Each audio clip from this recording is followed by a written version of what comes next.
not that easy to draw.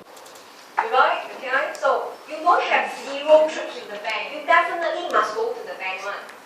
Or else how you spend your money. So we don't draw anything from the 0 axis.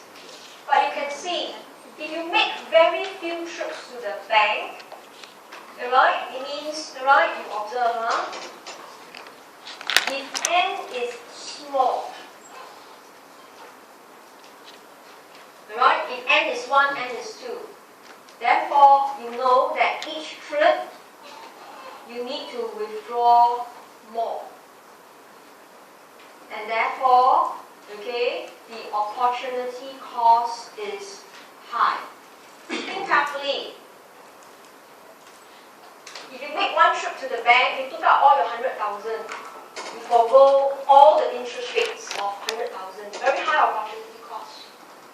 Right? Therefore, conversely, if n is large, if you make a lot of trips to the bank, okay, you have the time, okay, you make, say, 10, 20 trips, but your YT is the same, it's the same 100K, but if you make a lot of trips, each trip, you will withdraw lesser.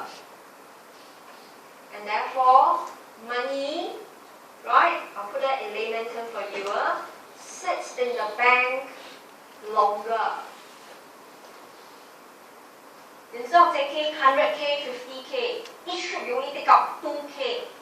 Then remember, all the money will keep sitting in the bank for longer. And in this case, opportunity cost is therefore lower. So how would the diagram look like? It will start as high, then it will end as low. Okay? Based on this function, some of you know it's actually a hyperbola. If you don't know, it just means it's falling.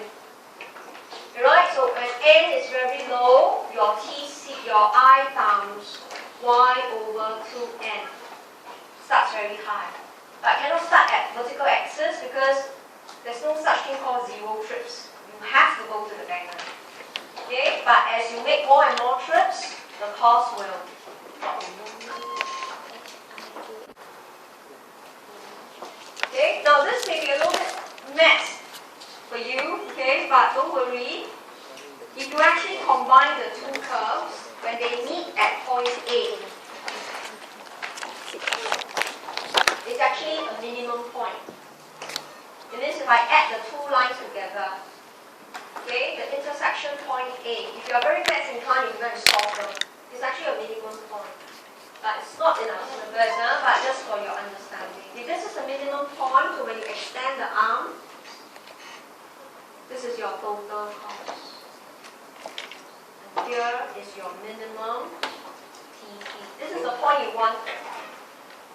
Right? So you know, you cannot make too many trips to the bank because your transaction cost very high, opportunity cost very low. Neither can you go all the way to the left. If you go to the left, opportunity cost very high, transaction cost very low. That's why you must find optimum. Where is optimum? When the total cost is the lowest. Right? At point A, or you can say at point A time. So this is your n star. Your objective is to find n star. Okay, so this entire analysis, finding point A prime, means take this total cost, differentiate it, okay, and set to 0, means you want to find a 0 slope. You all should know, if you have a 0 slope, or should I say if you have a minimum point, okay, slope is 0. This is what you see in equation in page 7. So, this diagram is not crucial. If you can't draw, then be it. But this equation is very important. And it's quite a logical one. But you have to interpret it. Okay, so once you're done, let's go back to page 7. Okay, so you differentiate TC over TM and set it to what is this called? You can see. So it's not easy to memorize this. Okay, but this is usually tested in section D in the exam. Not section section 8. Section 8, you just use it. So you found your n, right, by differentiating the total cost, set the differential to 0. But the topic is not about how many trips to the bank. The topic is about money demand. Okay, so I'll write down one more time for you. Money demand, based on the model, in average was YT over 2n. So you combine equation 3 and equation 1. That's how you get equation 4. Money demand, okay, is not H0 plus H1y minus H2i. In the Baumol's model, he says because you put YT amount of money in the bank, you need to travel to the bank, you incur a transaction cost TC, and because you took out money from the bank, you lost your interest rate I. So based on this entire model, through the reformulating of equation, money demand is square root YTC over 2I. So it's very raw and new to you, but as long as today or within a week you go back and you study the equation TC and you can understand it, you are fine already. Okay, now you put this side by side, okay, do it in a different color, and as usual, combine it with Keynes. Right? This is Baumol Tobin, Keynes. Now, in our lecture notes, whether we put a D or not, sometimes it doesn't matter because they are the same. Money is equal to money demand in this section. So Keynes was H0 plus H1y minus H2i. That was Keynes' function. Right? So what do you see? They are the same. Income, both of them, plays a positive relationship. Interest rates, both of them plays a negative relationship. Except in the Baumol's model, there was an extra term, TC. Right? Because in Baumol's model, he specifically highlighted that you need to go to the bank. So you need to have transaction costs. Alright, so in this case you could see our emphasis here is to talk about our transaction costs. Right, okay, the transaction cost is proportional to number of trips to the bank. Okay, so let's look at this point here. So in the world we live today, right, there are more ATM machines, we use cash card, right? We use more internet banking. We literally don't go to the bank. When was the last time you really queue at the bank with a cash withdrawal slip and say, I want to take out $50? I think the bank teller will stare hard at you, thinking you got so much time to waste. You don't, right? Sometimes you even queue at the bank officer will kind of ask you what you want. They will tell you, oh, you want to update passbook, go automated machine, don't queue, right? You always tell you don't queue at the bank, in the bank at all. So in this case, we literally don't go to the bank. We can do banking at any time. So you could see your transaction cost is now literally 0. Alright, any time of the day, you can withdraw money, you could transact, right, using online banking, and as a result, the money demand function, according to Baumol, was near 0.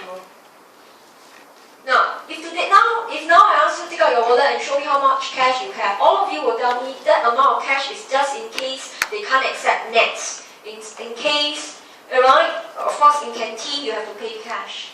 You only think about places that don't accept internet banking or where cash is not readily available.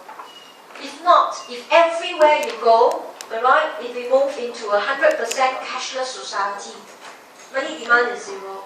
So remember, it's not that you are so poor, right? Okay, you are not cash poor actually. Your cash is just sitting in the bank.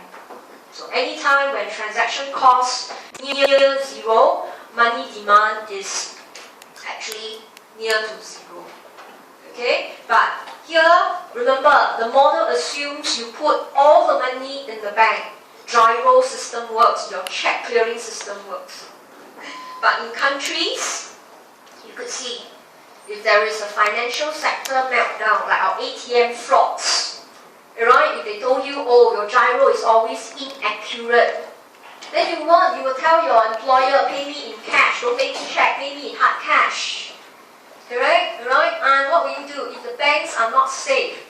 The moment, right, your salary is credited into your bank account, you quickly withdraw all. Then in this case, you could see your money demand is not low at all. So given a rise in financial market instability, can equation 4 explain our change in money demand? The answer is no. You can't. So this model can only be used assuming banks must be very stable. Now, okay, but nowadays we call you all 低头族. You know what is 低头族, right? You all walk and your eyes are on your phone. When you sit down and eat, your eyes are still on your phone. You never actually look around. But if today you walk to the MRT station, there's a very big poster called your secure deposits.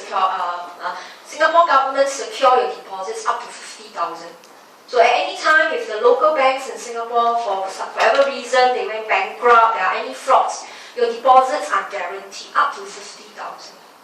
Right? So that kind of measure is to protect our stability. So you don't feel fearful. You will not say, what if banks collapse? It won't happen. So that is a commitment by government, but it's a very big commitment. And therefore, government must ensure our online banking must be very safe. If you are aware, at any time when there is ATM breaks down, the bank is being fined. Right? The longer the ATM breaks down and resulting to panic, the banks are imposed a penalty by MAS. Because it will create a panic motion and it will spread to other banks. So imagine you go to ATM, OCBC not working, POSB not working, you freak out. What will you do? You quickly tweet and tell everybody, oh, banks are not safe, let's go and take our money. That's what we do, right? So we don't want that to happen, you see? Right? So you could see, money demand to you is very abstract, but it's in our lives. But a lot of times we don't measure it this way. But mathematically, this is the money demand function. Okay? So this model do work. Just that now with higher online banking transaction, TC is actually close to 0. Now let's move on. Okay? The model was actually modified. Let's move on to page 9. So Bao's model was putting money in the bank, so we had to make trips to the bank to take out to spend.